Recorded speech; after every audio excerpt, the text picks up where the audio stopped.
Hey mates, good afternoon. How are we all doing? Here's a part 3 video. I'm over at the Cedar Point Environmental Park, which is in association with the Charlotte Harbor Environmental Center over in Englewood. So, originally, after my little excursion at the Scrub Preserve, I was actually trying to go to the beach, whether it be Englewood Beach or Stump Pass, and it was practically impossible. So I literally had to find an alternative. And,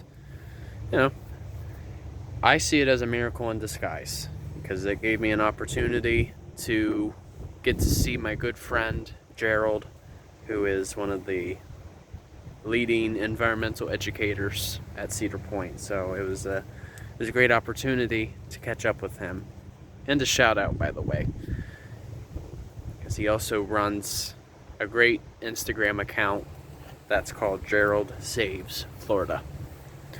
So as part of this video, I want to discuss about some of the vegetation that's here. So as you can see, what's predominantly surrounding me are mangroves. But the thing is, do you guys know what type of mangrove it is? Well, we have 3 different types. We do have our red, black, and white. So in this case, given that where we're standing, this does experience inundation, but right now it's actually very dry. We're actually seeing something called a black mangrove. And they're also known as the salt excretors. So here we go. Here's a leaf. So it kind of has like a lance shape, and then in the center it has like a yellow vein.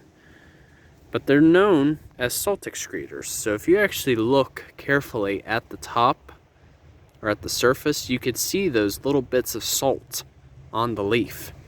So in a sense, and another way to know if you're looking at black mangrove is on the underside of the leaf. It has a very light green appearance. So what you can actually do is you can actually lick the salt off the leaf, and it is rather salty. So let's just hope in the future no one touches this leaf. So generally these leaves do fall, almost like a deciduous tree, but there is immediate regrowth. So you figure those leaves fall, they'll decompose, and thus will create new organic matter for our soil here. And another characteristic of black mangroves is these guys, all of these projections coming out of the ground. These are also known as pneumatophores. It's just a fancy Latin term describing roots that are snorkel-like. So what I mean by that is a lot of the root system of the black mangrove is actually under my feet. But these pneumatophores actually provide an opportunity to take in any water and salt for any specific nutrients that the plant may need. And you can see they are basically innumerable. They can form a very vast network. But basically black mangroves you will find typically in the center of a mangrove swamp, or I should say a tidal marsh. Since we don't really have any trees, this is more like a salt marsh, since we are indeed right by the estuary.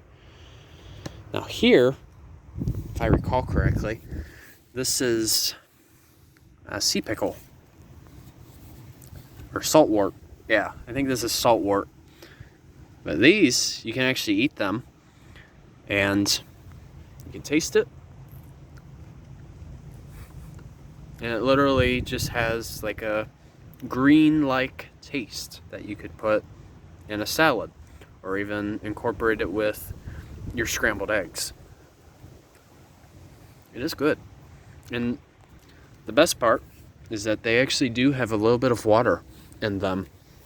So if you are ever in a form of a survival situation, if you need to hydrate a little bit, that's a great source. You can see all kinds of people have tried coming through here. You can see some tire tread and even other footsteps from other people. So, all right, you guys. Oh yeah, and by the way, as I've mentioned before, these mangroves act as an excellent buffer between the mainland and either the sea or an estuary. So we really need them. And in addition, they're one of the most productive ecosystems in the world, as they act as a carbon sink. And they produce plenty of oxygen. So alright, you guys. Thanks for watching. Hope you enjoyed the video. A little bit of a shorter one, but I really wanted to cut to the chase. So, thank you guys for your support. Feel free to share my page among other groups that you're associated with, or even just on your main status page, whatever. Because I feel, environmental education is crucial so that we can continue to still understand what processes occur in this world. So, alright, you guys, take care. Journey on a Journey is outwards. See ya.